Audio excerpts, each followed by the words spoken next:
Hi students, plus 2 mathematics application of integration நிறைய examples பார்த்துட்டு இருக்கிறோம். அதுல next sum evaluate 0 to 1 x cube 1 minus x the whole power 4 into dx.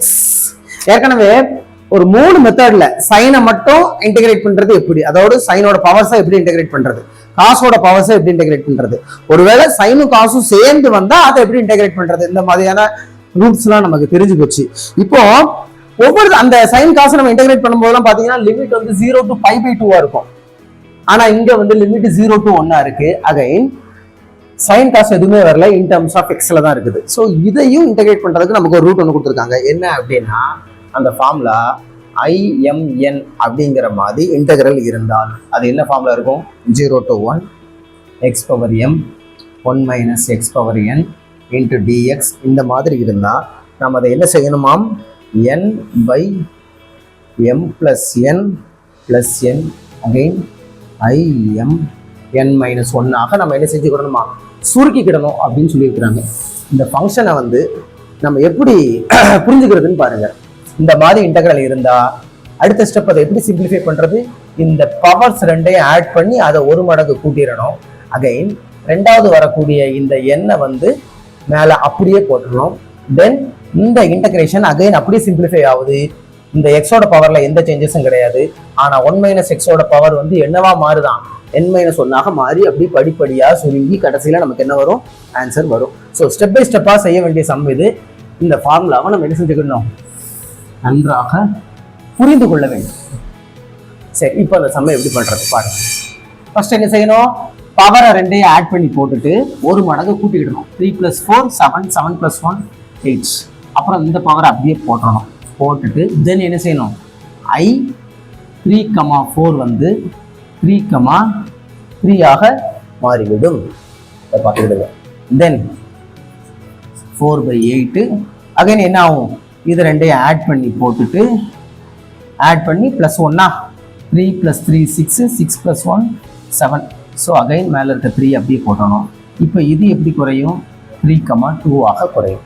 இப்படி படிப்படியாக குறைந்து கொண்டே வர வேண்டும். இதில் ஒரு கண்டிஷன் ஒன்று இருக்குது. என்ன அப்படின்னா n should be greater than or equal to 1. 1ஆகவும் இருக்கலாம், 1க்கு மேலே இருந்தால் மட்டும்தான் நம்ம இதை யூஸ் பண்ண முடியும். ஒருவேளை 1ஐ விட கம்மியாக 0 இருந்தால் நம்ம ப்ராசஸை செய்ய முடியும். நீங்கள் அதே மாதிரி போடுங்க. அகைன் 3 + 2 5 6 பவரில் என்ன செய்ய வேண்டியதான் இருக்கிறதா அப்படி போகிறோம். I 3,1 which is equal to 4/8 3/7 2/6. தென் என்ன செய்ய முடியும், இதை வந்து 1 இருக்க வரைக்கும் தான் நம்ம செய்ய முடியும். ஆட் பண்ணா 3 + 1 4 5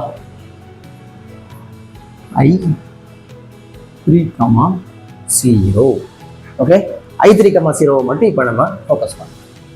Now I 3,0 அது எப்படியா இருக்கும், integral 0 to 1 x cube and 1 minus x the power 0 into dx ஆக இருக்கும். போடுங்க, anything power 0 நமக்கு ஒன்றும் தெரியும். So 0 to 1 x cube dx. இது எப்படி சிம்பிளிஃபை ஆகும், x power 4/4. நமக்கு ஏற்கனவே இன்டகிரேஷனில் ஒரு ஃபார்முலா இருக்கு. என்ன, x power n into dx is equal to x power n plus 1 by n plus 1 plus cங்கிறது நமக்கு தெரியும். இந்த கண்டிஷனை தான் இங்கே நம்ம யூஸ் பண்ணியிருக்கோம். ஓகே, ஸோ லிமிட் அப்ளை பண்ணோம். 0 to 1 போட்டால் 1/4 minus 0/4 that is equal to 1/4.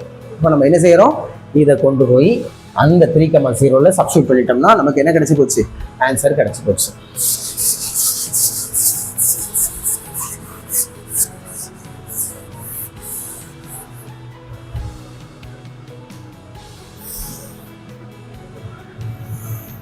இதுக்கு ஈக்குவேஷன் வந்து அரைச்சிக்கலாமா. Now 1 becomes 1 எப்படி மாறும், 0 to 1 x cube 1 minus x the whole power 4 dx is equal to 4/8 3/7, 2/6, 1/5 and I3, 0 என்னது 1/4. ஸோ கேன்சலேஷன் பண்ண அப்படியே பண்ணுங்க.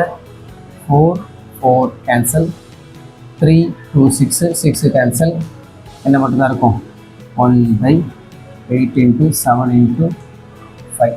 அவ்வளோதான். மல்டிப்ளை பண்ணுங்க. 7 5s are 35. இப்படி பண்ணலாமே. 5 8s are 40. 40 into 7, so 280. 1/280 is your answer. அவ்வளோதான். ஸோ இது வந்து 4வது ஃபார்முலா. இந்த 4வது ஃபார்முலாவை வச்சு நம்ம என்ன செஞ்சாச்சு, இந்த சம் செஞ்சாச்சு. படிப்படியாக அப்படியே சிம்பிளிஃபை பண்ணிகிட்டே வந்தோம்னா ஆன்சர் உங்கள் கையில். Very simple process. See you in the next sum. Thank you.